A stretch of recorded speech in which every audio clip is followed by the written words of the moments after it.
Өөр хангай аймагт мотоциклийн хулгайн гэмтэрэг үүссэн байна. Тус аймаг дахь цагдаагийн газарт энэ оны эхний 9 сарын хугацаанд бүртгэгдсэн гэмтэргийн 40%-ийг хулгайн гэмтэрэг эзэлж байгаас мотоциклийн хулгайн гэмтэрэг 11.8%-ийг эзэлж байна.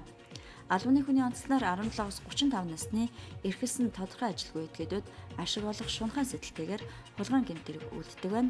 Энэ нь нийгмийн эдийн засгийн байдал тогтворгүй байдалтай нийтлэлээр холбоотой ч онцлог юм а.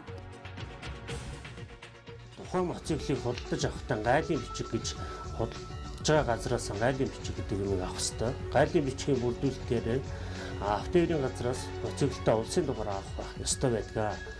Тэгээ энэ улсын дугаар аваагүйгээсээ болоод зам оюун хулгайн гэмтэрэгт одоо өртөөд ингээд мотоцикл хулгайд алдагдахад тухайн тээврийн эрсдлийг маань эрен сурвалжлах ажилт маань одоо улсын дугааргүй учраас тухайн алдсан иргэн маань ямар одоо арал моторын дугаартай мотоцикл алдсан гэдгийг мэддэггүй.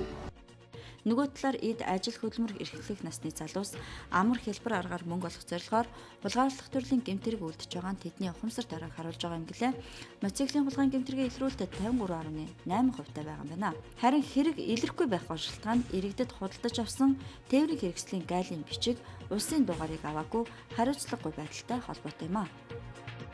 Нэг гадуур явдаг юм доо гэж нэг өөрөнгө орж ин тэгэл уг нь гайгүй тавьчтэй. Миний мотоциклийн чи олон мотоцикл байсан 4-5 мотоцикл тэгэл тэд нартэй цуг тавьчаал тэгэл удлаг гарч ирсэн чи миний хэл байхгүй болт.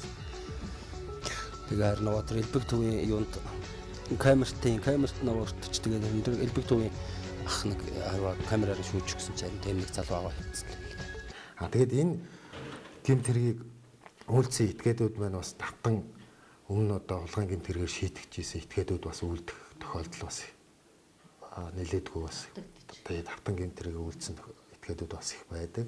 Энэ этгээдүүд хүлээлгэх хариуцлага маань одоо тавтан гэмтэрийг үйлцэн тохиолдолд одоо эрэг үеийн 145-ын 2 зааснаар 2-оос 5 жил хүртэл хугацаагаар 20-аа шийдэгдэх. Анх удаага гэмтэрийг үйлдэж байгаа этгээдүүд бол энэ нь бол 145-ын 1 буюу хөнгөн гэмтэрийг хариалагддаг.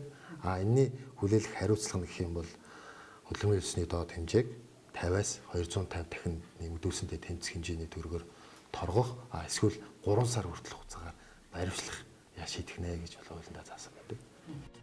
Өөр хангай аймаг дахь цагдаагийн газраас хулгайн гэмтэрээс урьдчилан сэргийлэх ажлыг шатраатаагаар хэрэгжүүлж байна. Тухайлбал олон нийтийн цагдаагийн хамтын ажиллагааны хөтөлбөрийн хүрээнд 10 ихэр сумын иргэдийн төлөөлөгчдийн хурлын тэргүүлэгчдийн 2011 оны 11-р сарын 18-ны өдрийн урамшуулт эргүүл ажиллуулах тухай 34-р тогтоолын дагуу эргүүл ажиллуулж байгаа юм.